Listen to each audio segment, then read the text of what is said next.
Oke, saya lanjut ya. Oke,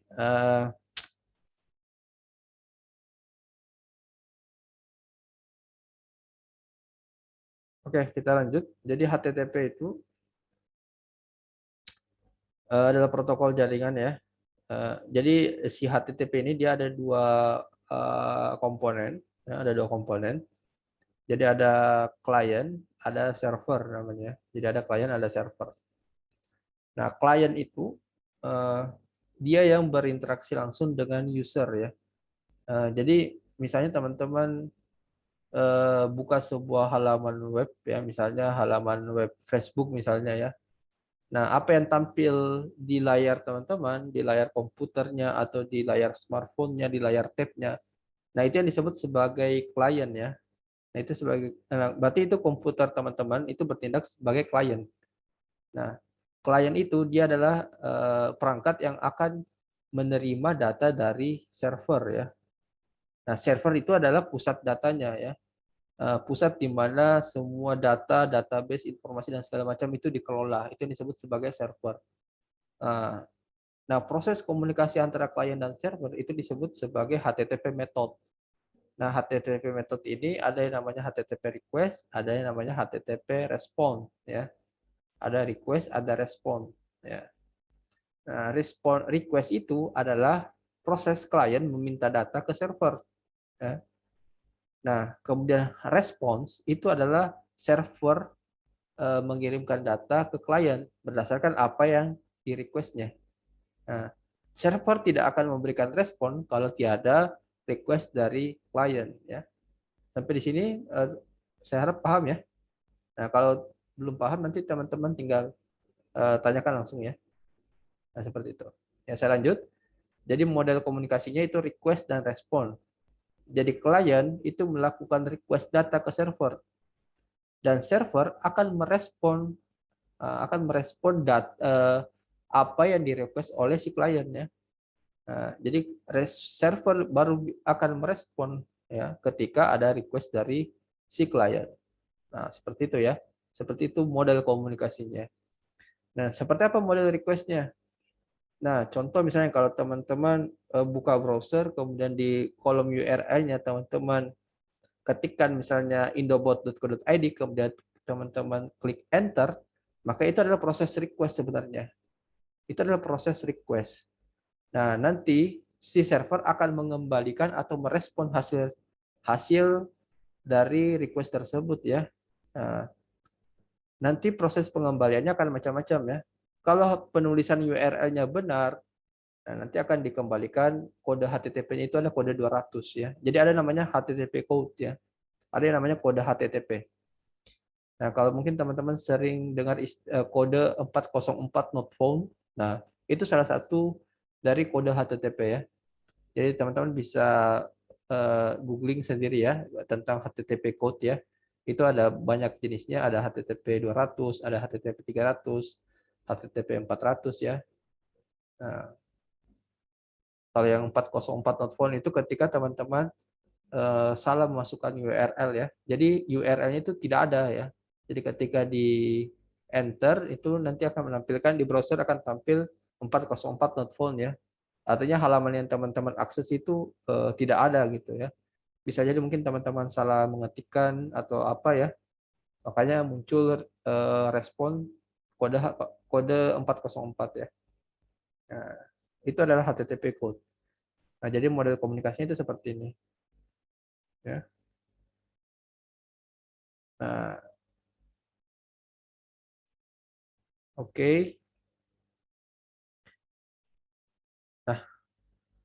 Nah, sampai di situ aja kalau untuk slide-nya. Nah, selanjutnya kita langsung lihat di websitenya ya.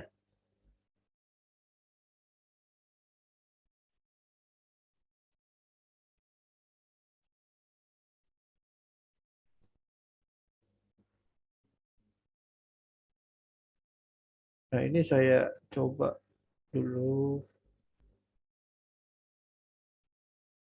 Nah, ini kita pakai yang template yang sudah pernah dibuat sebelumnya ya. Yang nama templatenya SEB, SIB3 Uno ya. SIB3 Uno.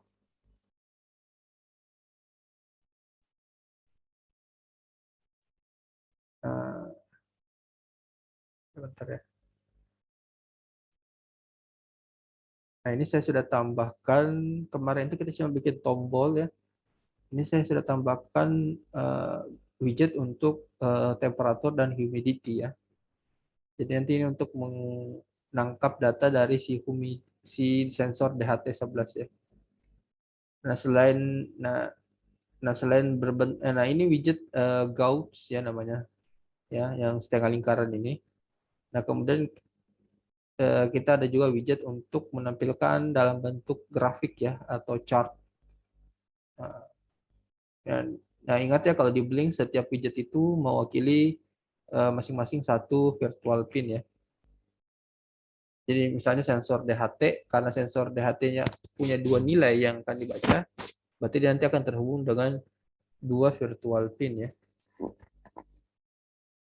Itu virtual pin untuk temperatur dan humidity. Oke.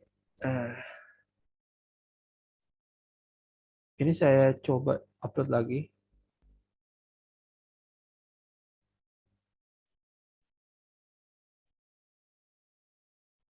Nah, oke. Kemudian untuk bagian app inventornya, itu yang ini ya. Ini teman-teman tinggal login ya di websitenya ya. Pastikan teman-teman sudah punya akun. Nah ini ya. Nah ini saya sudah ada buat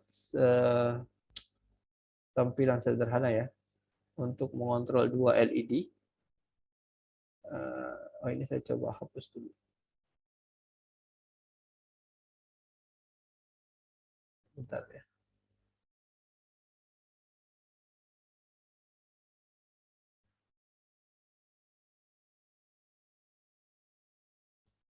Ya kan kalau ada yang mau bertanya ya, bisa langsung. Nah ini saya coba bikin, mungkin ini tampilannya agak berbeda ya dengan yang di LMS. Nah ini teman-teman silakan mengkreasikan sendiri mau seperti apa tampilannya. Nah ini ini yang dijelaskan tadi ya sebelumnya di slide. Nah ini ada dua halaman ya.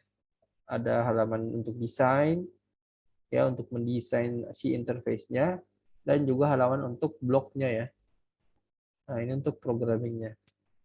Nah, jadi dia modelnya kayak puzzle seperti ini. Jadi nah ini warnanya ini berdasarkan kategori ini ya. Jadi kalau warna coklat ini berarti dia masuk di kontrol ya. Yang hijau ini berarti dia di logic, kemudian ungu di prosedur dan seterusnya ya. Nah, ini tinggal dipasang-pasangkan aja seperti ini. Nah, ini disebut sebagai block programming ya. Jadi dia ngeprogramnya itu berdasarkan potongan-potongan blok ya yang disusun sedemikian rupa sehingga menjadi satu kesatuan seperti ini. Nah, oke. Okay. Nah, di bagian halaman designer kalau di sebelah kiri ya. Jadi ini namanya palette ya. Ini namanya palette. Nah, palette ini ada beberapa, ada yang user interface, kemudian ada layout, ada media, ya. Jadi kalau user interface itu yang kayak widget-widget ya, kayak button, checkbox, ya. Ada banyak ini. Ada text box, ada switch, ya. Ada list view. Oke. Nah, kayak gitu ya. Nah, ini layout ya untuk mengatur tata letaknya ya. Ya, misalnya kalau kita mau mengarrange di sisi horizontal atau vertikal ya. Nah, itu bisa ya. Jadi kalau kita mau nyusun dia secara vertikal, antar widget atau secara horizontal, nah itu di bagian layout. Ini untuk media ya. Jadi misalnya teman-teman mau masukkan untuk kamera, jadi ada tombol untuk bisa mengakses kamera, nah itu bisa ya. Nah, seperti itu. Nah, Kemudian kalau teman-teman bikin aplikasi yang menggunakan audio, teman-teman bisa pakai ini ya. Misalnya speech recognizer atau sound recorder ya, itu bisa ya. Nah, ini misalnya kalau teman-teman bikin aplikasi app inventornya itu terhubung dengan audio ya. Jadi misalnya mengontrol perangkatnya itu menggunakan suara ya. Jadi kayak Google Assistant seperti itu. Nah, untuk menangkap audionya, maka dibutuhkan yang namanya speech recognizer ya. Jadi dia harus mengenali suaranya dulu ya, mengenali perintah yang diucap seperti itu. Nah, ini menggunakan speech recognizer. Nah, jadi ini bisa kalau misalnya kamu teman-teman mau bikin aplikasi untuk seperti Google Assistant ya, yang kontrol perangkatnya menggunakan voice atau suara. Nah, itu bisa. Oke, ini ada macam-macamnya, ada text to speech. Nah, kalau text to speech itu sesuai namanya ya, dia mengubah teks ke suara ya. Jadi kita misalnya mengetikkan apa gitu, nanti dia di-generate menjadi suara seperti itu. Nah, itu namanya teknologi text to speech. Itu untuk media ya. Kemudian ini ada macam-macam ya, ada draw animasi. Nah, ini map ya. Jadi kalau misalnya teman-teman mau bikin aplikasi misalnya tracking misalnya. Jadi misalnya teman-teman pakai modul GPS ya di perangkat IoT-nya. Kemudian nanti melalui aplikasi Android-nya teman-teman bisa melakukan tracking ya posisi dari si perangkatnya. Nah, itu bisa dengan menggunakan map ini ya. Jadi nanti akan ditampilkan petanya ya. Ya, jadi mirip-mirip Google Map ya seperti itu. Jadi ada map, kemudian ada navigasi, marker. Nah, ini semua bagian-bagian dari si Maps ini ya. Kemudian juga ada chart ya. Nah, chart ini untuk melakukan visualisasi data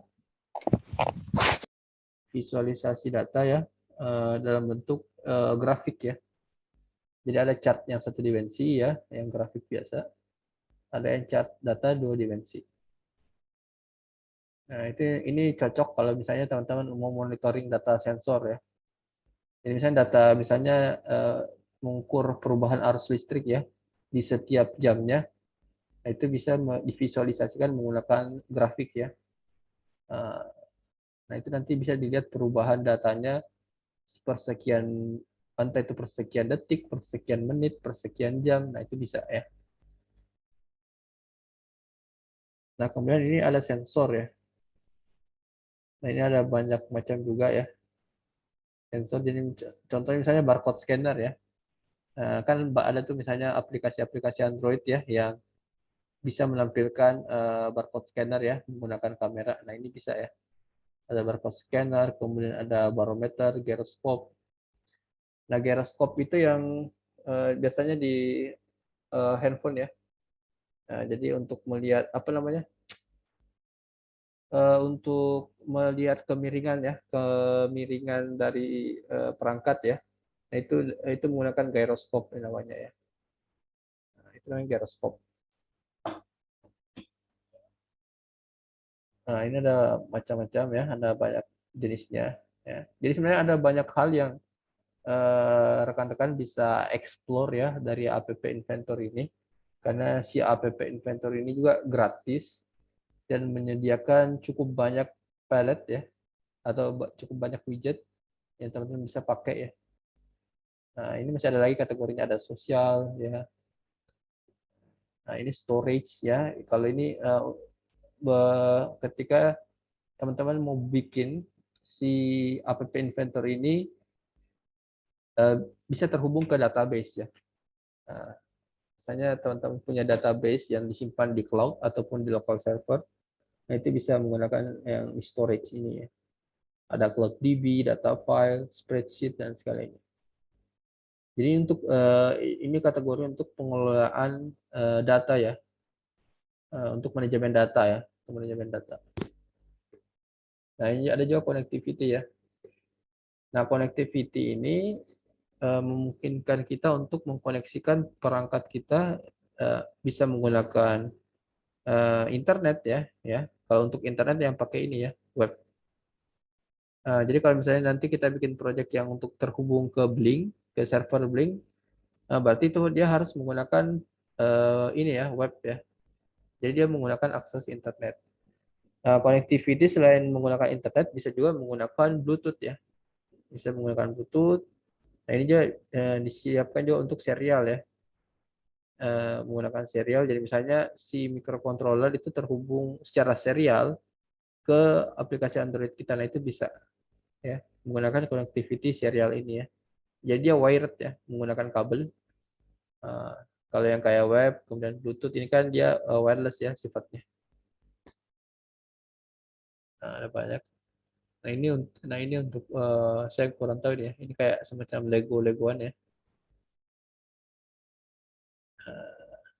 Oke, itu untuk beberapa palette yang ada pada si app Inventor ya. Ya, dan cara menggunakannya cukup mudah ya. Jadi misalnya kalau teman-teman ini ya mau tambah button misalnya. Nah ini saya bikinnya kayak gini. Saya bikin layoutnya dulu ya. Jadi yang persegi ini itu adalah layoutnya. Jadi misalnya ini kan sudah ada dua button ya. Sorry, ada dua LED ya. Di mana satu LED itu punya dua button ya. Satu button untuk on, satu button untuk off ya. Nah, sebenarnya bisa juga kalau hanya pakai satu button ya untuk on off-nya ya. Tapi yang kalau mau yang simpelnya itu kita pakai dua ya supaya tidak ribet di bagian programnya. Jadi kita bikin satu untuk on, satu untuk off ya. Jadi satu LED itu dia punya dua button. Nah, cara buatnya, nah ini pertama kita atur dulu layoutnya. Teman-teman mau bikin layoutnya atau tata letaknya itu secara vertikal kah, secara horizontal. Nah ini teman-teman bisa lihat dalam satu baris ini itu ada tiga elemen ya. Jadi ini label, kemudian ini button ya. Buttonnya ada dua ya, button satu, button dua misalnya. Ya. Ini label, ini button. Nah, ya, label 3, button satu, button 3. Oke. Nah, ini dia adalah horizontal arrangement-nya ya. Jadi dalam nah ini cara ngebacanya gini. Jadi di dalam horizontal arrangement ada tiga komponen, ada label, ada button satu, button 3. Ini untuk horizontal arrangement yang pertama. Nah, ini horizontal arrangement yang kedua, ini kalau saya sorot. Nah, ini ya. Jadi ada label, label 4, button 4, button 5 ya.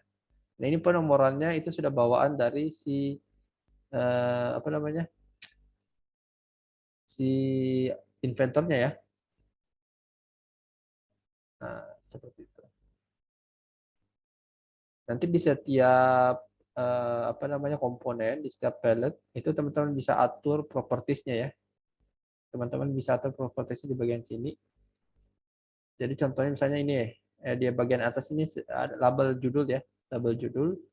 Nah, kalau teman-teman mau ganti ya teman-teman ganti teksnya misalnya seperti ini. Teman-teman bisa ganti nama tipe fontnya, ukurannya, mau dibikin bold kah, nah, seperti ini, mau dibikin italic ya, dia cetak miring. Atau misalnya teman-teman mau kasih background di kayak gini ya misalnya. Nah, contoh. Itu bisa ya. Itu di bagian propertiesnya teman-teman tinggal atur saja. Nah, seperti itu. Misalnya juga kayak button seperti ini. Nah, ini teman-teman kalau mau ubah warna itu bisa ya, ya seperti ini ubah jadi warna biru misalnya itu bisa. Nah, di bagian propertiesnya teman-teman tinggal mainkan ya. Misalnya mau mengubah jenis fontnya, ukuran fontnya. Nah, ini juga bisa mengubah bentuk tombolnya ya di bagian shape ini. Ini saya pakai oval ya. Kalau defaultnya tuh kayak gini. Oh, sorry, kok nggak berubah. Ini ya. Ini kalau berubah rounded. Nah, ini kalau dia kotak ya, rectangle. Ini kalau saya mau bikin oval, nah seperti itu. Nah, ini untuk mengatur posisi teksnya supaya bisa ke tengah, ke kiri atau ke kanan. Nah, seperti itu. Nah, ini sama ya. Nah, oke. Nah, sampai di sini dulu ada yang mau ditanyakan sebelum kita lanjut?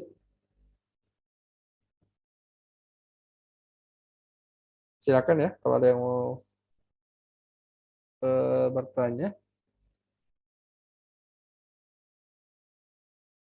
Oh,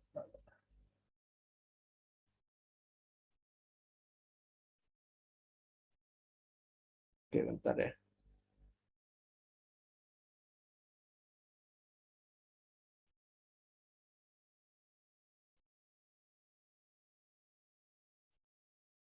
Oke, oke, kita lanjut lagi.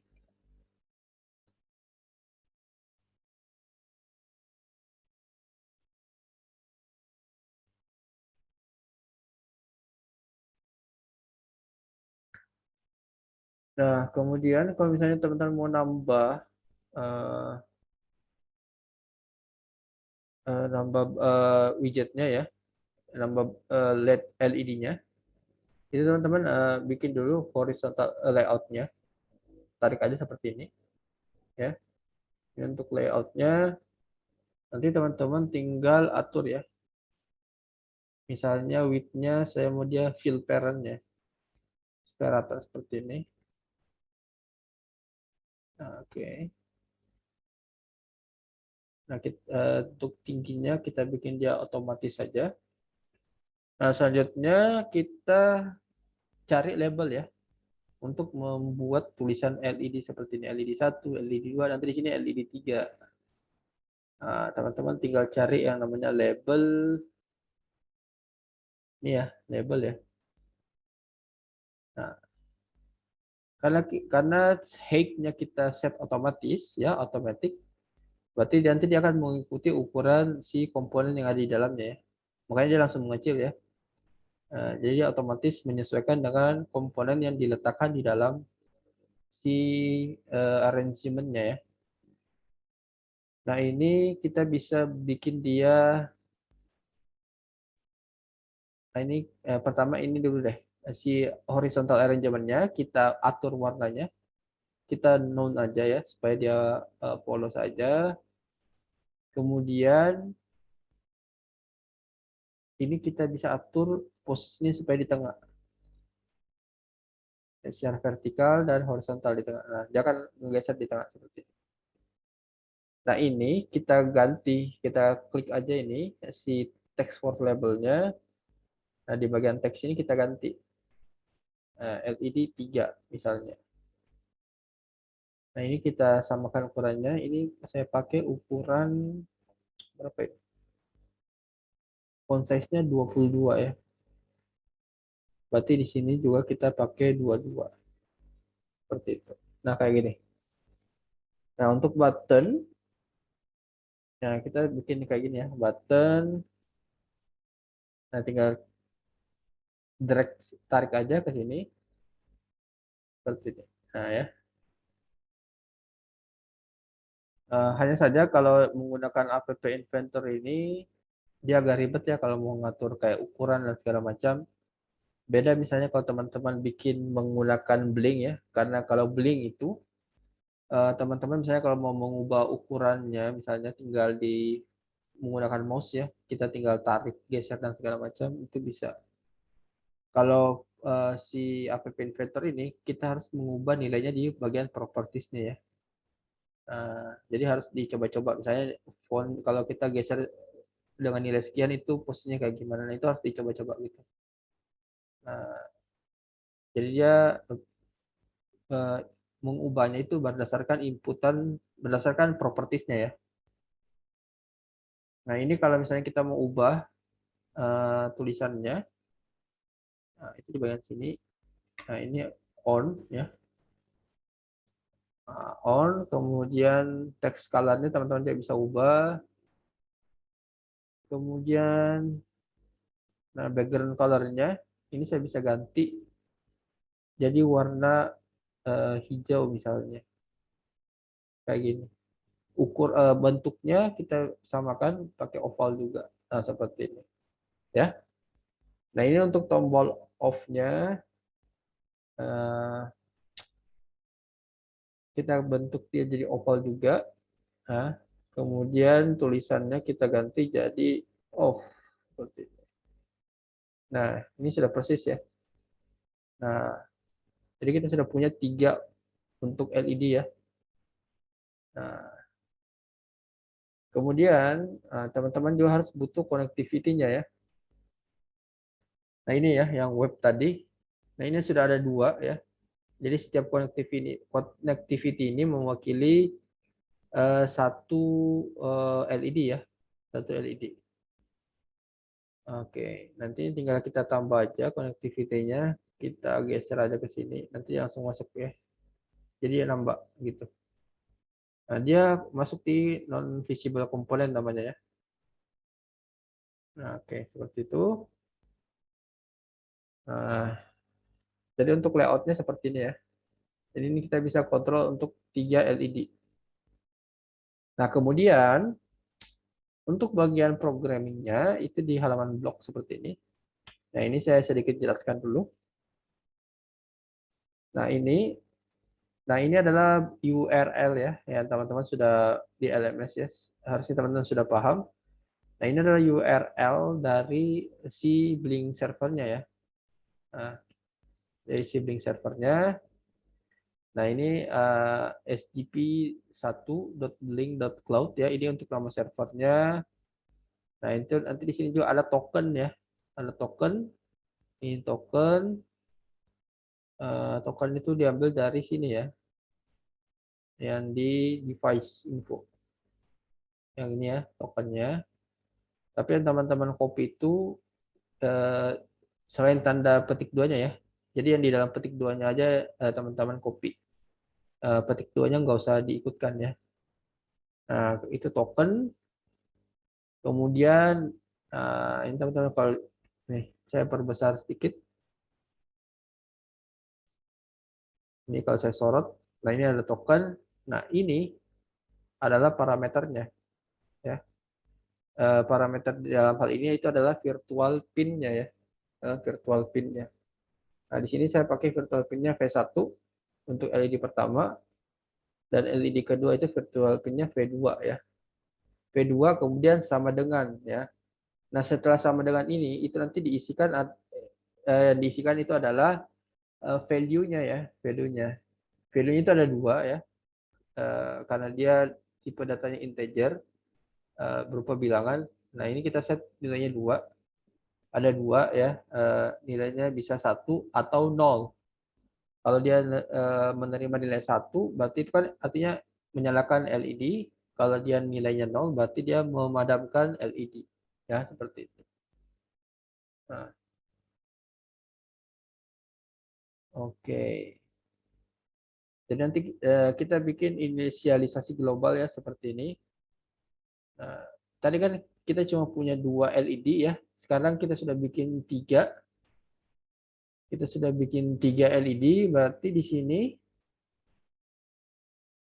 di bagian bloknya, di bagian sini ya, kita tambah lagi satu ini. Ya. Ini bentar.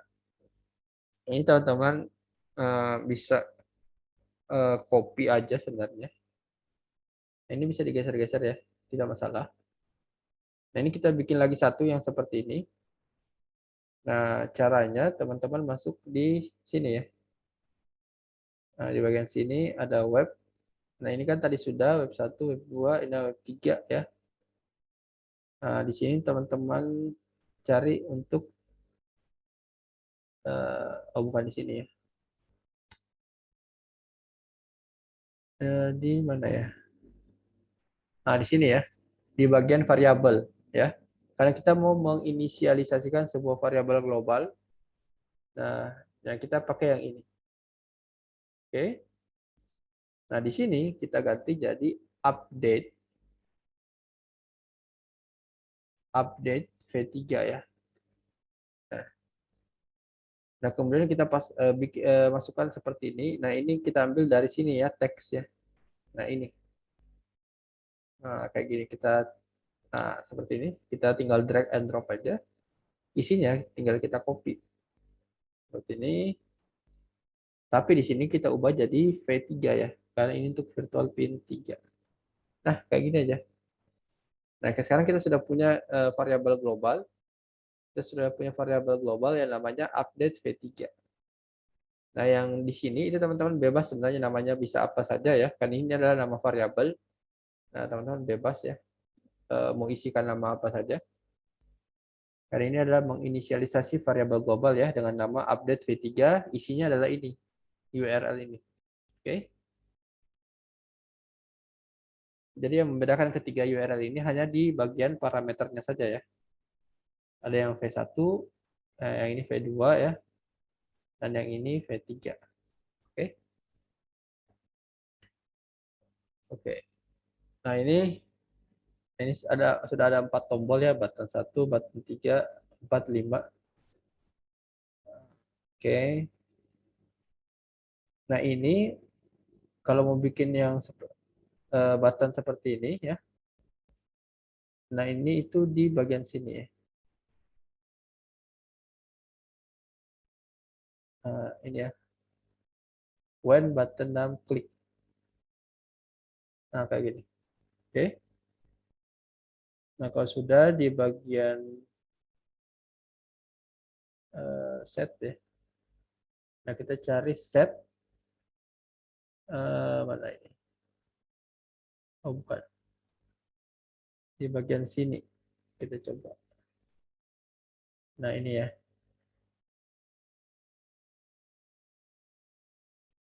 Nah, ini. Nah, kayak gini. Ya. Set web3, kemudian URL. Nah, nanti di sini kita masukkan yang ini ya. Bagian teks, join.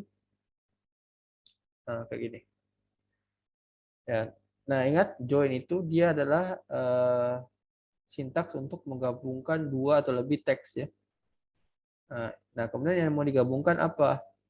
Kita gabungkan yang ini, kita ambil yang ini ya. Nah, kita ambil variabel yang ini. Jadi kita masukkan variabel update v3 itu ke dalam sini ya. Nah, masuk di variabel ini get ya. Seperti ini. Nah, di sini teman-teman tinggal isi nama variabel globalnya. Nah, ini kita tidak bikin variabel globalnya update v3. Oke. Nah, kemudian di bawah sini kita masukkan lagi teks ya, yang ini ya. Nah, ini kita bisa masukkan angka 1 ya. Jadi ketika button 6 diklik, dia akan mengirimkan nilai 1 ya di dalam variabel global update v3 yang ini ya. Jadi antara global variabel update v3 dengan nilai 1 itu digabung ya, di join namanya. Nah, seperti itu ya.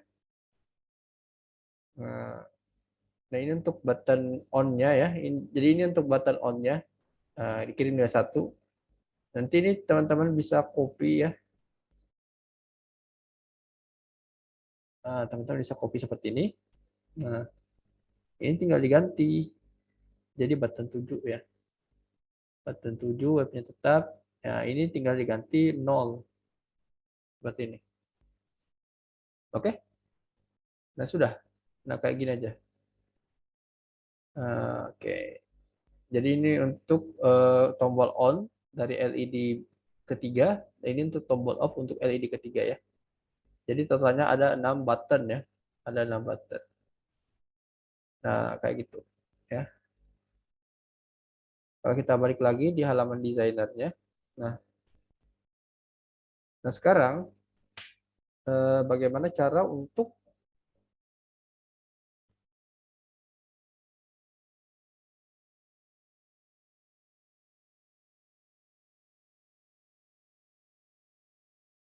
sekarang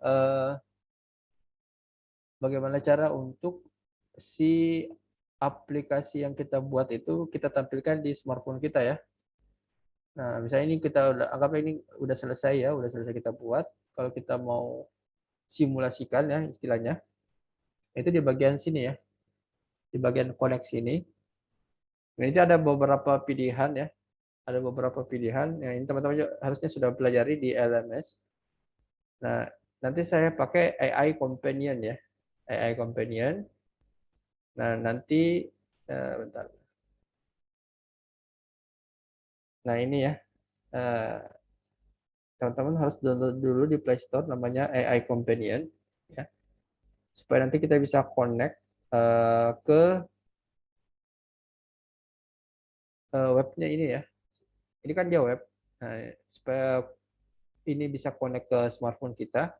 Nah, kita di smartphone kita itu harus kita download dulu aplikasi MIT App Inventor ya di Play Store. Dan nanti teman-teman bisa masukkan kodenya atau kita langsung scan QR code-nya ya. Jadi kalau misalnya untuk connect ya kita pakai ini Companion. Nah, ini akan muncul kode seperti ini. Nanti tinggal kita scan ya. Jadi ada dua pilihan.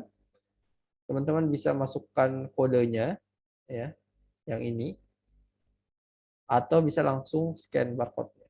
Ini kita copy aja ya. Nah, kemudian pastekan di sini. Nah, ini bisa tinggal klik connect with code.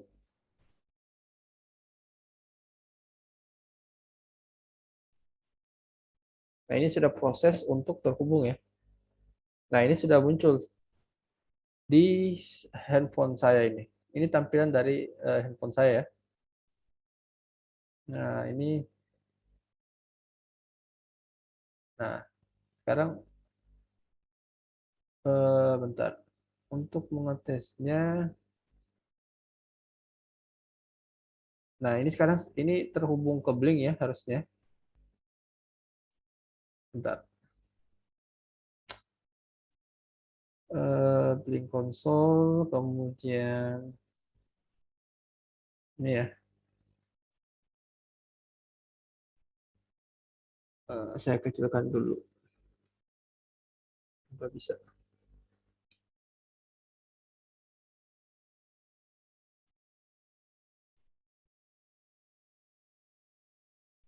Oke, ini aja.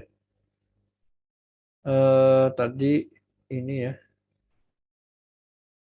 Nah ini ya, kalau rekan-rekan lihat, kalau saya klik on dari LED 1, nah ini dia akan menyesuaikan ya. Nah kalau saya klik off, nah, on, off ya, on. Oh ini belum connect ini. Hmm.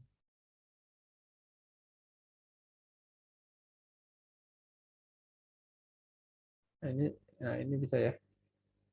Nah seperti itu.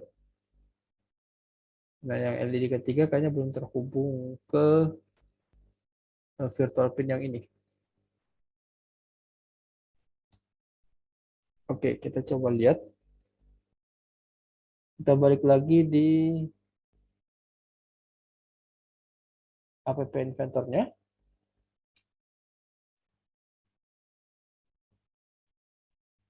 Bentar. Ini web 3. Oke. Update V3.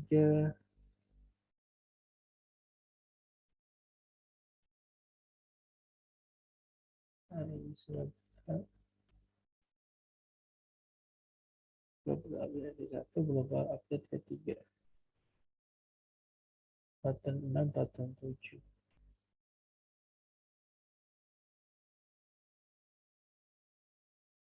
Oke.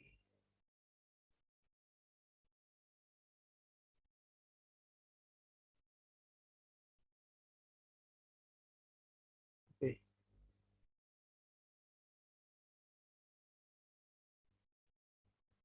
Ya, nanti saya cek lagi ya, kenapa yang ke tombol ketiganya belum bisa. Mas, itu kayaknya di blok ada yang kurang deh, Mas. Di bagian mana? Oh, di blok ya? Iya, di blok. Harus manggil gitu.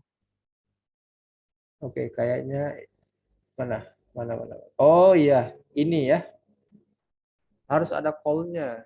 Saya lupa. Oke, terima kasih Mas siapa tadi? Sulfikar ya. Ini yang kurang ya. Ini tinggal copy aja. Ini kita setkan di sini. Nah, ini kita ganti web 3 ya. Nah, ini kita copy aja yang ini. Nah, oke. Nah, jadi dia buat mengcall ya, melakukan get data ya, pakai perintah yang ini. Nah, ini tadi saya lupa ya. Terima kasih tadi ya, sudah ingatkan. Nah, ini kita coba lagi ini ya. Nah, ini udah bisa ya. Ini hijau. Nah, ini. Oke. Nah, berarti ini artinya si aplikasi app inventor yang kita buat itu sudah connect ke server Blink-nya ya. Itu sudah connect ke server Blink-nya. Nah, nanti teman-teman tinggal coba aja langsung ke microcontroller-nya ya. Ya. Jadi kalau di program microcontroller itu nggak diubah ya, sama dengan program yang dipakai di Blink ya. Jadi sama aja. Karena pada dasarnya si microcontroller-nya tetap terhubung ke server Blink juga ya sebenarnya. Hanya saja untuk interface di sisi mobile-nya itu kita pakai app inventor ya. Nah, itu kita pakai app inventor.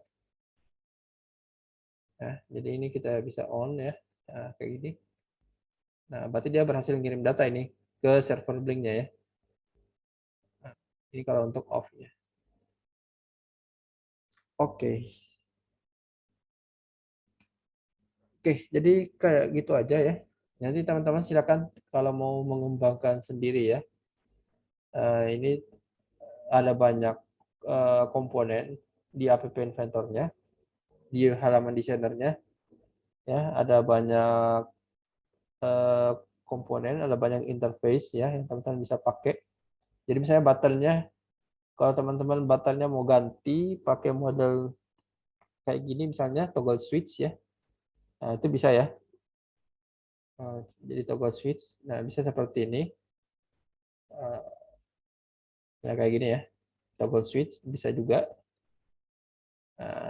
Jadi ada banyak macam ya. Nah ini ada slider. Nah slider itu modelnya kayak gini. Nah ini bisa digeser-geser ya. Nah ini bisa dipakai untuk mengontrol nilai analog ya. Misalnya teman-teman mau bikin untuk atur nilai kecerahan LED, nah itu bisa pakai slider ini ya. Dia di set nilainya misalnya dari 0 sampai 255 misalnya. Nah, itu inputannya bisa menggunakan toggle switch ini. Nah ini ada banyak, silakan teman-teman explore sendiri ya si aplikasi app inventornya. Oke, saya rasa itu saja ya untuk malam hari ini. Selebihnya silakan kita ada rekan-rekan yang mau bertanya atau ada yang mau diskusikan. Silakan ya. Atau misalnya ada yang mau ditanyakan, didiskusikan terkait tugas-tugasnya mungkin karena saya lihat masih banyak yang uh, tugasnya belum uh, selesai ya, tugas-tugas praktikumnya. Mungkin ada yang menemui kendala atau segala macam. Nah, silakan didiskusikan ya. Silakan kalau ada yang mau ditanyakan. Sembari saya mengingatkan juga ya, teman-teman, ini ada amanah dari Ibu Lola. Teman-teman yang belum selesai pembayaran BPJS-nya ya, nanti silakan segera diselesaikan. Ini saya lihat masih ada beberapa nama ya yang belum selesai pembayarannya untuk periode apa ya sekarang? November ya? Ya, periode November ya. Ini sudah masuk November. Nah, silakan teman-teman yang belum selesai pembayaran BPJS-nya nanti segera diselesaikan. Nah, ini masih ada beberapa nama ya. Saya tidak usah mention orangnya, nanti teman-teman silakan cek sendiri ya. Oke. Nah, silakan kalau ada yang mau didiskusikan atau ada yang mau ditanyakan, silakan ya. Untuk pekan depan itu sudah masuk nanti topik tentang Trello ya, Trello. Jadi itu sebuah platform untuk manajemen proyek ya. Kan ini kan sudah mendekati tugas akhir. Jadi minggu depan itu kita masih mentoring 1 kali seminggu ya. nanti di 2 minggu ke depan, di minggu ke berapa sekarang ya? Sekarang itu kan sudah minggu ke 12 ya. Minggu depan itu minggu ke-13. Nah, nanti di minggu ke-14 itu sesi mentoringnya sudah 2 kali seminggu ya. Sesi mentoring bersama mentor profesional maksudnya. Ya. Kalau yang sekarang kan kita masih ketemunya sekali seminggu di hari Jumat. Nanti di minggu ke-14 itu mentoringnya itu sudah 2 kali seminggu ya. Karena kan sudah di LMS juga sudah selesai materinya, nanti tinggal fokus di pembuatan tugas akhir ya. Pembuatan tugas akhir. Dan nanti di minggu depan itu teman-teman akan fokus belajar tentang Trello ya. Itu adalah sebuah platform untuk melakukan manajemen proyek, melakukan kolaborasi tim segala macam. Nah, jadi nanti kan teman-teman kerja tim ya, dan juga teman-teman kerjanya kan tidak di satu tempat ya karena secara online. Jadi untuk memudahkan nanti dibutuhkan sebuah platform untuk manajemen tugas dari masing-masing teman-teman ya. Nanti menggunakan platform yang namanya Trello. Nah, seperti itu. Jadi minggu depan itu materinya tentang Trello. Nanti di 2 minggu ke depan itu sudah fokus ke pembuatan tugas akhir. Oke. Nah, jadi silakan ya kalau ada yang mau bertanya. Kita masih ada waktu sekitar 15 menit. Silakan. Kalau ada yang mau didiskusikan terkait proyeknya atau terkait tugas akhirnya, bisa didiskusikan. Izin bertanya, Pak. Silakan Mbak Rina. Berarti untuk proyeknya kan setiap orang memiliki PJ masing-masing, memiliki anggapannya Ya. bagian masing-masing. Ah, Berarti ketika pengumpulan tugasnya, misal saya bagian program, berarti saya mengumpulkan khusus untuk program begitu, Pak? ya betul. Atau oh gitu, Pak. Terima kasih, Pak. Ya, kenapa? Iya, Pak. Terima kasih. Ya, jadi nanti tuh untuk detail jelasnya itu nanti di minggu depan ya di pembahasan tentang Trello.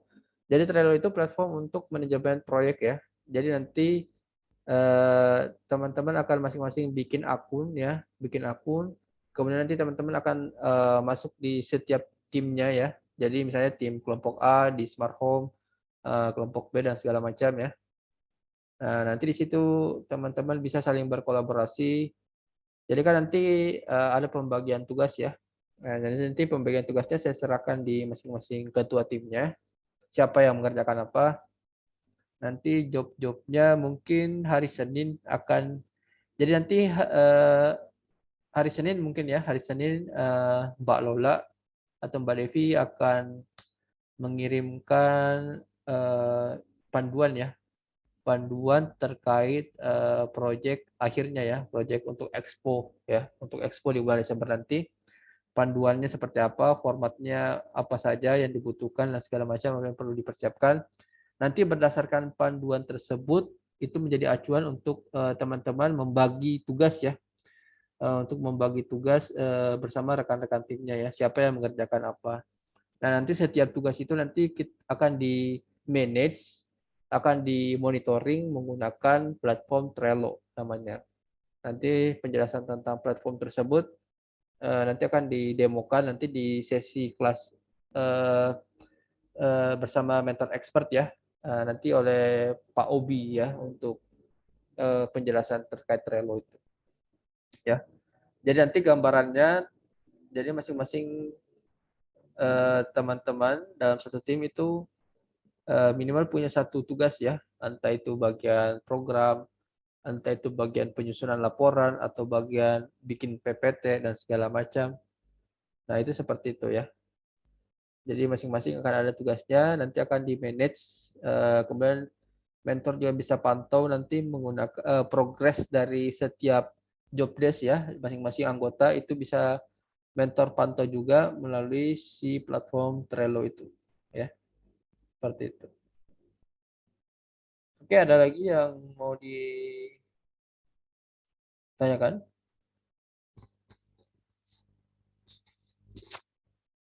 Kalau nggak ada, saya yang Mas, mau nanya Mas? oh ya silakan. Mas, kan ini kan kita download aplikasi ya Mas. Iya, Nah, kan kalau Android Studio itu kan habis kita desain baru aplikasinya kita download di HP. Nah, itu kan biasanya size memorinya tergantung codingan yang kita buat ya Mas.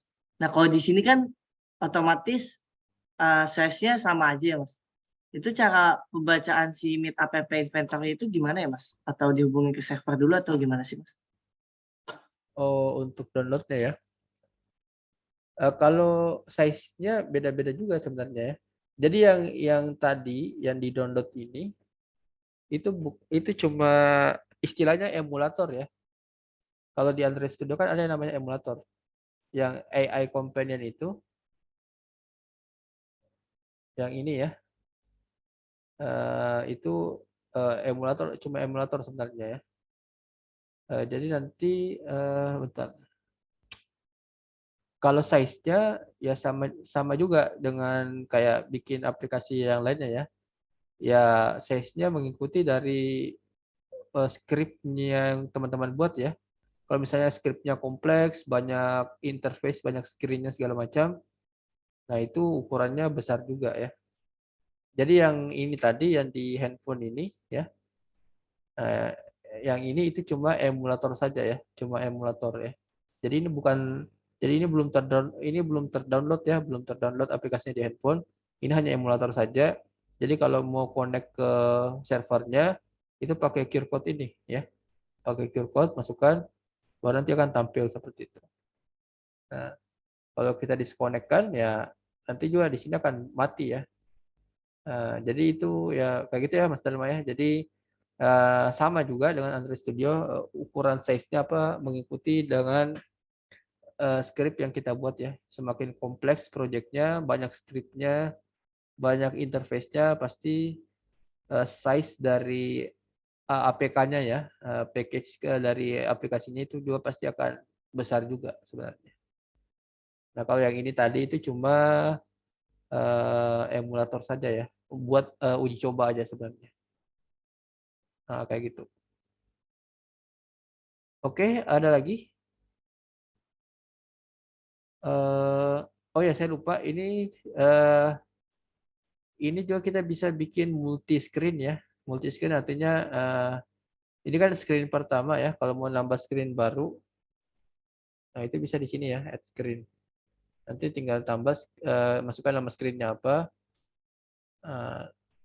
Nanti di sini akan muncul, ya ini masuk screen 2 ya. Nah, jadi teman-teman bisa bikin aplikasinya multi screen ya. Nah, ini screen 1, ini screen 2 ya. Jadi nanti teman-teman bisa bikin lagi di sini apa gitu ya. Misalnya bikin tabel atau apa ya, bikin logo segala macam. Nah, nanti teman-teman bisa tentukan mana screen yang berfungsi sebagai screen home, mana screen untuk panel kontrolnya, mana screen untuk monitoringnya misalnya ya. Jadi kita bisa bikin banyak screen ya. Nanti palingan teman-teman di setiap screen-nya teman-teman bikin tombol untuk navigasi ya. Untuk transisi antar screen ya.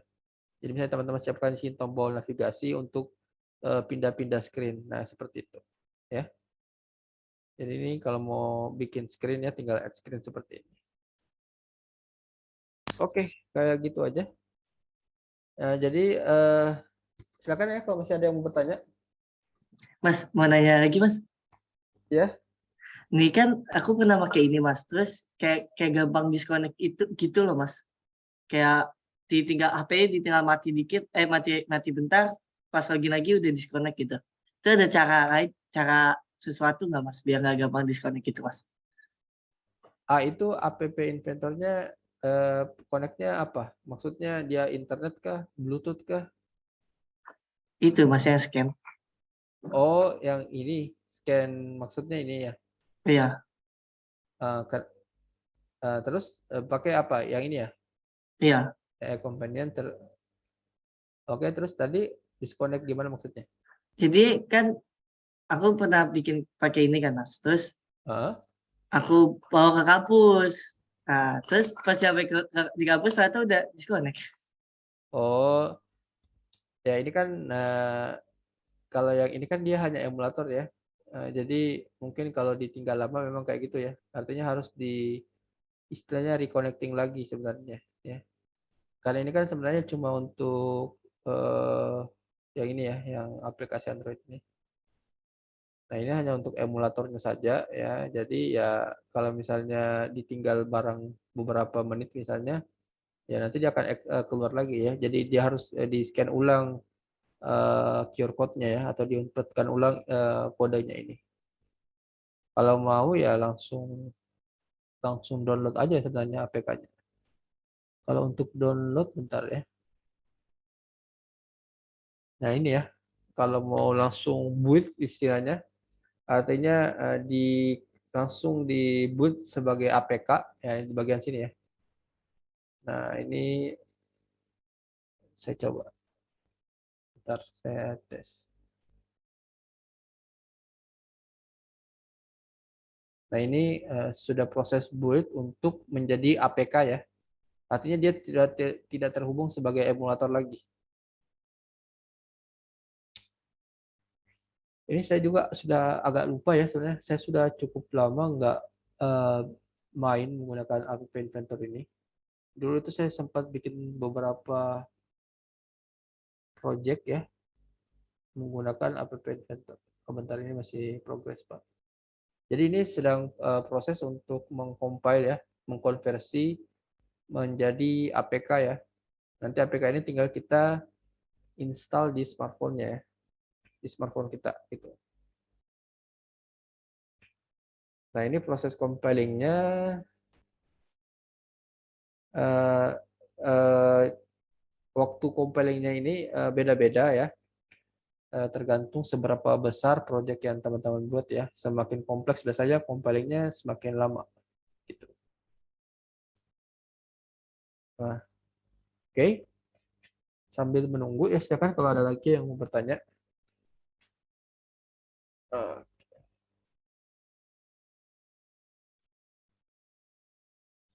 Nah, ini ya sudah selesai. Nanti teman-teman tinggal download ya. Tinggal download APK-nya atau scan langsung gitu.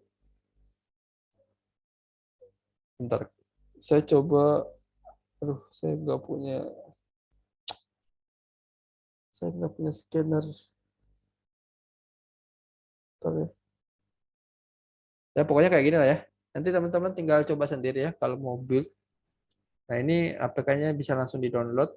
Nanti kalau download langsung coba masukkan di handphone, install di handphone, atau bisa juga langsung teman-teman scan QR code-nya ya pakai handphone masing-masing. Nah, seperti itu ya. Oke. Nah, ini pernah saya buat ya beberapa project waktu masih awal-awal belajar ya. Nah, ini adalah historinya teman-teman bisa lihat. Nah, ini 2018, 2019 terakhir ya. Jadi sudah cukup lama saya nggak bikin lagi menggunakan App Inventor ya. Nah, yang kemarin yang saya bikin itu ada ini. Bentar. Ini saya cuma perlihatkan aja ya. Ini bikin apa namanya? Aplikasi pemilu ya. Ini kemarin cuma iseng-iseng aja bikin aplikasi pemilu.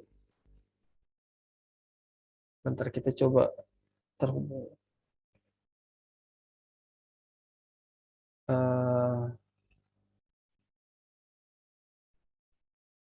Oke.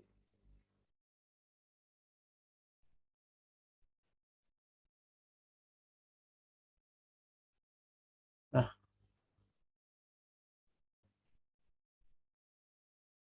jadi ini ceritanya untuk gagal ya. Saya lupa passwordnya. Bentar. Oh, 1, 2, 3, 4.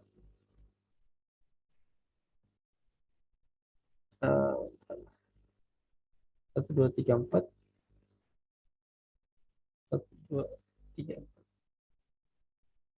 Salah. Password Sheet-nya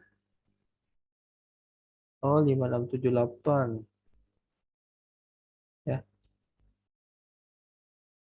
Ini kemarin bikin simulasi pemilihan ya, simulasi pemilihan. Jadi nanti ceritanya kita bikin surat suara elektronik ya. Jadi kita mau konversi yang kemarin, yang dulunya masih pakai kertas nyoblos pemilu ya. Nah ini kita alihkan pakai voting digital ya. Jadi nggak usah pakai kertas suara lagi.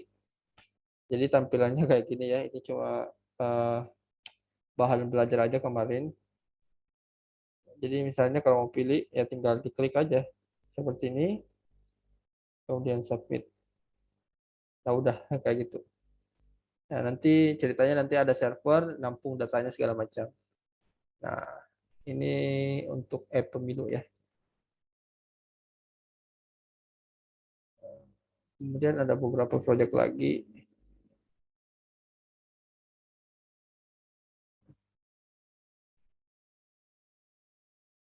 Nah, ini untuk bikin controller robot ya. Nah, ini pakai koneksinya Bluetooth.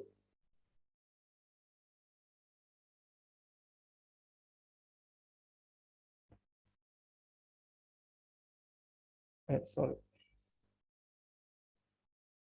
Oke.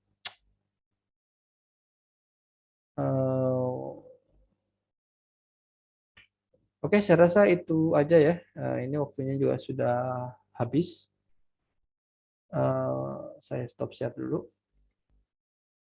Oke. Nah, silakan teman-teman kita berfoto dulu ya sebelum kita akhiri. Silakan teman-teman aktifkan kameranya terlebih dahulu.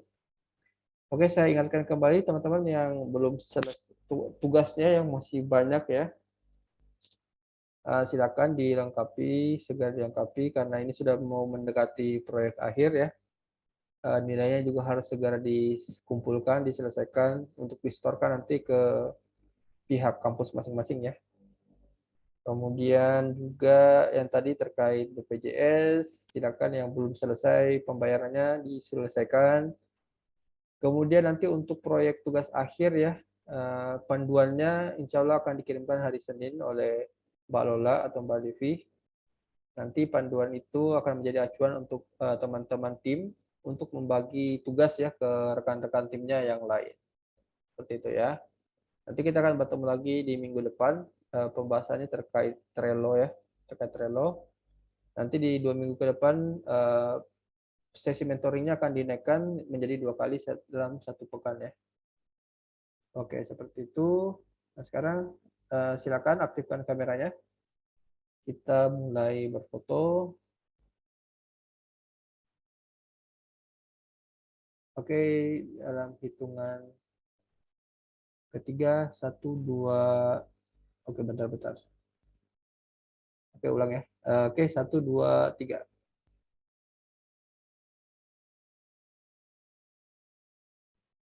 Oke, terima kasih banyak yang sudah hadir pada malam hari ini. Nanti setelah ini silakan kembali ke main room karena masih ada penyampaian juga dari Mbak Lola ya. Oke, saya akhiri. Selamat malam. Sampai ketemu di pekan depan. Assalamualaikum warahmatullahi wabarakatuh.